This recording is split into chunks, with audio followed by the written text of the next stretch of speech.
take a breath together now. For we all breathe the same air. We all drink of one spirit. And in that spirit we live and move and have our being. We enter a deep state now of spiritual awareness, breathing gently and centering ourselves in the power of God within, while releasing all worry, all concern in this time and place as we dwell for a moment in the silence.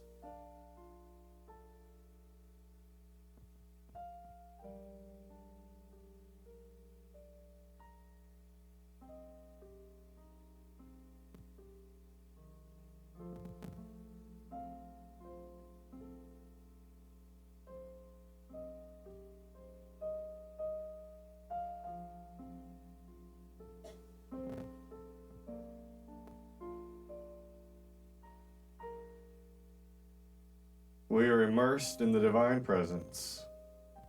Universal intelligence and infinite love surround us. As we abide in this sacred space, we remember that we are one with God as we continue to dwell in the silence.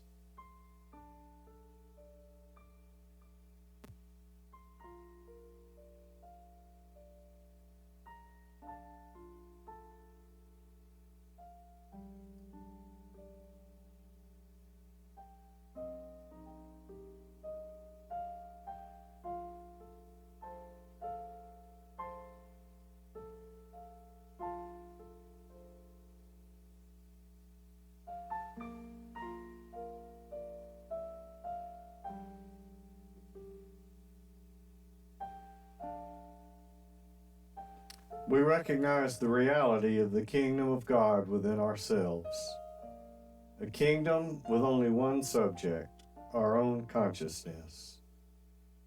We are progressively manifesting the kingdom of the heavens, spirit, soul, and body, as we ponder this in the silence.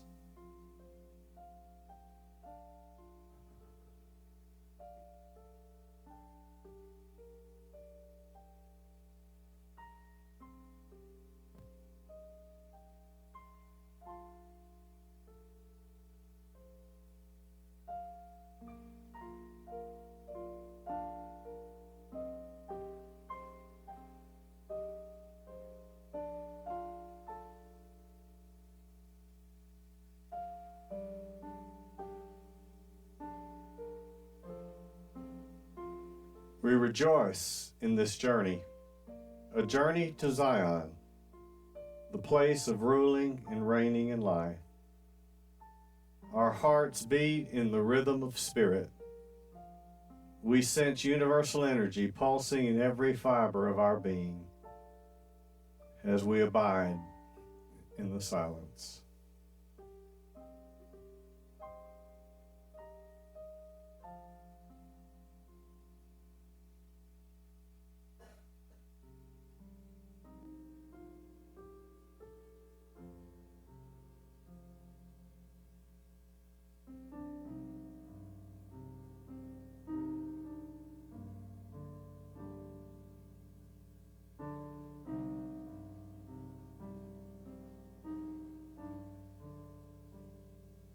Our journey is both individual and community.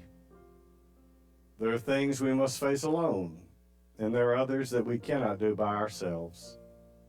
We find the power to walk alone and together, and each has its own wonderful share of discoveries and challenges as we abide in the silence.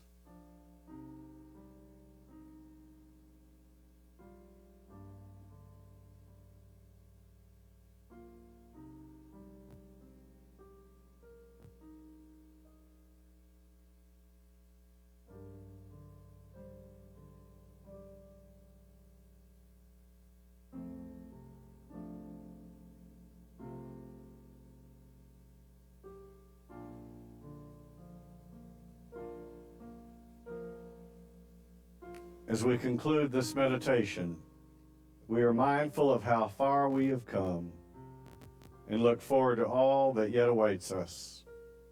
We know that we are great, and yet we will grow even greater. All the glory of the Christ within us, all the Christ that there is our expression. And so it is. Good morning. So good to see you here today. Again, Jamie, a magnificent, beautiful rendering of a song by the great John Lennon. Thank you so very much.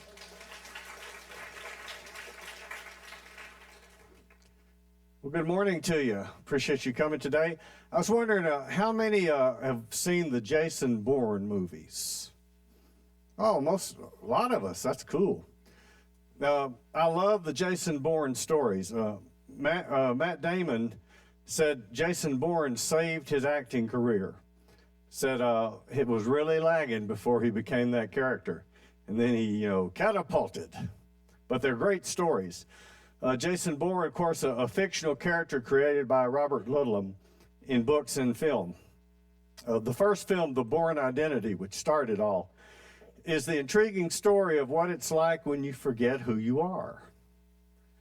Jason Bourne is a highly trained, specialized agent of the U.S. government who has tremendous ability to fight the enemy, discern dangerous situations, and think strategically to overcome problems. But Bourne has forgotten who he is. In one battle with a bad guy, Bourne is shot and nearly drowns. The trauma causes him to have amnesia. At one point, Bourne questions who he is because he's sitting in a restaurant and he's observed every car in the parking lot, memorized every license plate, and can close his eyes and tell you with detail the appearance of every person sitting in the restaurant. He questions, who does this kind of thing? It's a great question because the answer is relevant to his lost identity. The person who does that kind of thing is a secret agent, but he didn't remember who he was. And that will bear greatly on our message this morning. This is actually the culmination of the workshop I did yesterday. A number of you were able to attend, and I do appreciate that. We were talking about the journey of David to Zion. David, who started out a humble shepherd boy, tending sheep, playing his lyre, writing songs, singing them to sheep. What an exciting audience that must have been for him. Can you imagine that, Jamie? Nobody to hear him. Because the Lord is my shepherd, I have everything I need. And the sheep, bah. Not an exciting audience. But nevertheless, he was doing his thing. He was he's growing in his journey. And before you know it, that little shepherd boy would slay the giant Goliath, become the king of all Israel. And I liken David's journey to our own because there were 4 major places in his experience that correspond to 4 metaphysical places for us. Now, the Metaphysical Bible Dictionary says David represents divine love individualized in human consciousness. In other words, David represents where we want to be, the fullness of divine love, understanding that, walking in that. It demonstrates our journey, growing and learning to rule and reign in our lives. Not to rule and reign over others, but to rule and reign over ourselves. There were 4 major places David went to. There were some minor ones like Ziklag, but we don't need to worry ourselves with those this morning. There was Bethlehem, where he grew up. And Bethlehem represents growth in practical, natural, everyday things. Things like washing the car and mowing the lawn and paying the bills. Nothing exciting about any of that, generally. I don't think you have excitement with paying your bills. I find it a loathsome task. But I found a better attitude toward it because when I realized I can bring the kingdom of God to various areas. The kingdom of God is beauty. The kingdom of God is order. And so when you straighten out that closet, you're bringing the kingdom of God to the closet. Begin to think of it like that. It takes the sting out of some of these chores. I'll bring the kingdom of God to my filthy car. But Bethlehem represents that natural, practical things that are essential to our growth and development spiritually. Then there was Adullam. And it was a cave David ended up in, and it represents growth in time of need. David was on the run from Saul. Saul had determined to kill him. He considered him a threat to his rulership, and David was a wanted man. And he was under enormous pressure and stress, in tremendous need himself. And yet people came to him and said, David, lead us. We need you. We need your help. Meet our needs. And David had to step away from what his intense need was to meet the needs of others. This is Adullam, the place where we learn to minister to others when we ourselves feel in such great need of ministry. A very essential step in our growth. And then there's Hebron. And this is a place where David formed close relationships, where he bonded with people in a great way, to such an extent they said, we are connected to you. We're your bone and your flesh. Lead us. Wherever you go, we want to go with you. And Hebron is developing relationships that strengthen our lives. And then finally, we're going to look at the final stage this morning. Well, I say final. We're going to see there's actually no final. But it's an important stage, Zion, which is growth in ruling and reigning in life. Now, it's important to remember these areas, these stages occur all through our lives at various levels. As I say, in the West, we tend to think very linear. In fact, I got a cool slide there. In the West, we tend to think in a linear fashion, stages, and at this stage, now you're ready for this stage, and we tend to think like that. But I like the way they think in the East, in a cyclical manner. Not so much levels, but the wheel turns. What goes around comes around. That's a valid concept, isn't it? And so these stages of life, they can turn back around again and again. The thing is, when they turn back around, you've had some experience, and you've gotten better. You may think, well, I thought I got through this already, and here it is again. But that's the way it is. It's cyclical, isn't it? It rotates. And so that's important to remember, to not be bound up in linear thinking. I made it through Bethlehem. All right, that's over with. No, it'll come back. Trust me. All kinds of stuff will come back. And you'll get another shot at them, which is cool. So, and as has been well said, success is a journey, not a destination. Isn't that true? If we keep that in our minds, no matter what we have achieved, what we feel like, how we've grown, there's always more we can do. We can get better. I sincerely believe we can always get better. I remember the great Zig Ziglar, if you remember one of his famous statements, said, I'm super good, but I'll get better. In fact, let's tell one another that. Turn to somebody next to you and say, you're super good, but you'll get better. There you go. Because we continue to grow, we continue to develop. Anybody that thinks they've arrived is kidding themselves. Isn't that true? Now let's look at a passage in 1 Chronicles chapter 11 concerning David's this stage of his life and his experience. Then all Israel gathered together to David at Hebron and said, look, we are your bone and your flesh. That's a sense of closeness, isn't it, and connection. We're connected to you just as much as bone and flesh. So all the elders of Israel came to the king at Hebron, and David made a covenant with them at Hebron before the Lord. And they anointed David king over Israel, according to the word of the Lord by Samuel. And David and all Israel marched to Jerusalem, that is Jebus, where the Jebusites were, and the inhabitants of the land. The inhabitants of Jebus said to David, you will not come in here. Nevertheless, David took the stronghold of Zion, now the city of David. Let's look at what metaphysically, what Zion represents, according to the Metaphysical Bible Dictionary written by Mr. Fillmore. Zion represents love's abode in the phase of the subjective consciousness, where high, holy thoughts and ideals abide. That is unobstructed, sunshine, sunny, set up, monument, fortress, landmark, a fortified hill. In other words, that's a place of really having it together. Isn't that true? And there are aspects of this I can see in my life, and there are others that I say, boy, oh boy, am I far off from that. But it's all part of the journey, you see. Getting to Zion, to this place of a sense of completion and perfection, a sense of connection to the divine. This is where we want to be, isn't it? And so it's all the ongoing journey that we experience. Now, only one thing stood in David's way in restoring the full glory to his people, and that was a group called the Jebusites. Say, Jebusites, boo. And Jebusites represent things that hold us back or try to hold us back. Things that say, you're not going to get over me. I am too entrenched. I've been with you all your life. You are stuck with me. That's a Jebusite. And it reminds me of Peter Pan's shadow. Remember that from the movie Peter Pan? His shadow would break independently of him and run off, and he'd have to chase it. And it reminds me of what Deepak Chopra said. Don't run from your shadow side, embrace it. Because it's a part of you, not your favorite part, but a part nonetheless.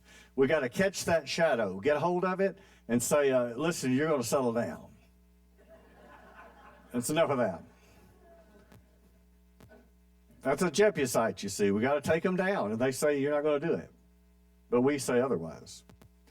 And a key to that is the relationships we form that strengthen us to overcome the Jebusites. Because generally, there's a certain degree of Jebusites we can do on our own, and certain ones we need help with. We need one another to help us take down the Jebusites in our lives. Again, from the book of 2 Samuel, chapter 5, the king and his men marched to Jerusalem against the Jebusites, the inhabitants of the land, who said to David, you will not come in here. Even the blind and the lame will turn you back. Mocking him, you know. Thinking, David cannot come in here. Nevertheless, David took the stronghold of Zion, which is now the city of David. Now here's where they went wrong. Here's where the Jebusites really screwed up. They thought the people that were with David then were the same crowd he had 7 years prior. And if you look at that bunch, you could easily say, yeah, right. Because this bunch, after David left there and escaped to the cave of Adullam, which represents faithfulness in need, everyone who was in distress, everyone who was in debt, and everyone who was discontented gathered to him. Oh, goody. Boy, who could miss with a group like that? And he became captain over them, the captain of these people. He's my captain. You know, he's like, oh, please don't tell anybody. And said, those who were with him, about 400 people. Now, 400 people, distressed, discontented, and in debt. And they come to David and said, we're your great army. It reminded me of The Walking Dead, you know, when they're approaching. That's how this bunch had to look like. And they said, you know, waving past through bill notices, help me with this, David. And the girl said, David, my boyfriend is such a jerk. You should have heard what he told me last night. And then this other guy said, David, have you seen the price of oxen? It's distressing as hell. And, you know, all these people just with all these problems. No one would think this is a group that would mold into a cohesive force that could take down the Jebusites. But it was a different group of people. David had 7 years to form with them, to bond with them, and to become a united people. And so they thought if that crowd doesn't have a shot. But it was different. They were different. So we see oh, that's not what I want. David left there, and he ministered to these people. He loved these people, and they bonded with him. And they were prepared to take back their holy city, Jerusalem. Jerusalem literally means city of peace. But its name had changed. The Jebusites had been there for 3 centuries, and they changed the name from Jerusalem to Jebus. The very name was no longer the same. Instead of a place you go to access peace, it was a trampled place. And I got to ask, you know, which of those describes you today? We got to ask ourselves that on a regular basis. Am I a city of peace, or am I a trampled place? And there's times you feel like one or the other, isn't that right? Times I feel really trampled. But that doesn't mean that I am, just because I feel like it. We can abide as a city of peace. We can abide as Jerusalem. But Jebus, they controlled Jerusalem. The Jebusites controlled Jerusalem for at least 300 years. They weren't going anywhere, so they thought.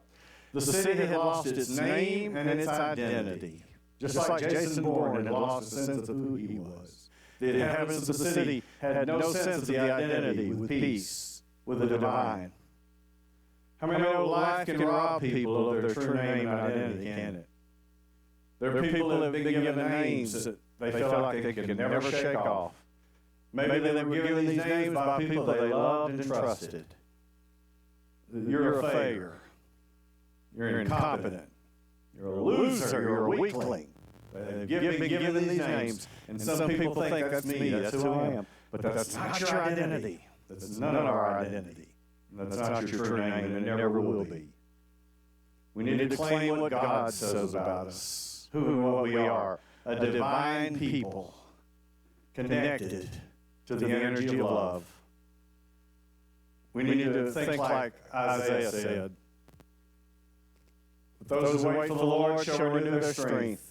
They shall mount up with wings like eagles. They shall run and not be weary. They shall walk and not faint. This is who we are, and always will be. No matter how we feel from day to day. I feel trampled today. Nevertheless, you wait on the Lord, you renew your strength. You mount up with wings and you fly like an eagle. As it says in Psalms 139, David said, I praise you, the sweet psalmist. I praise you, for I am fearfully and wonderfully made. Not loser, not incompetent, not sinful, not nasty, but I am fearfully and wonderfully made. Wonderful are your works, and that I know very well. As it says in Revelation chapter 3, I will write upon you the name of my God and the name of the city of my God, the New Jerusalem, that comes down from my God out of heaven, and I will write upon you my own new name. And you know what's interesting about that name? It is being written as we speak, as we walk this journey day to day. And its fullness has not yet been revealed, and that's why we can look forward to greater and greater growth and development, can't we? David restored the name and identity of Jerusalem. He solidified and united the kingdom of Israel. And like him, we rule and reign well in our own lives when we know our true identity and our true name. And so it is. Would you stand with me for a moment and make this affirmation? This is something I like to do. It's just a thing I do. So bear with me. But I like for us to affirm the truth that we believe, that we've heard, and that we walk in. So if you'll repeat after me, I would dearly appreciate it. I am on a journey to Zion. That sounds good. My relationships strengthen me on the way. My name and identity are divine and beautiful. I rule and reign in my life. You sound good. I really believe that. Love you all. You can have your seats. Thank you so much.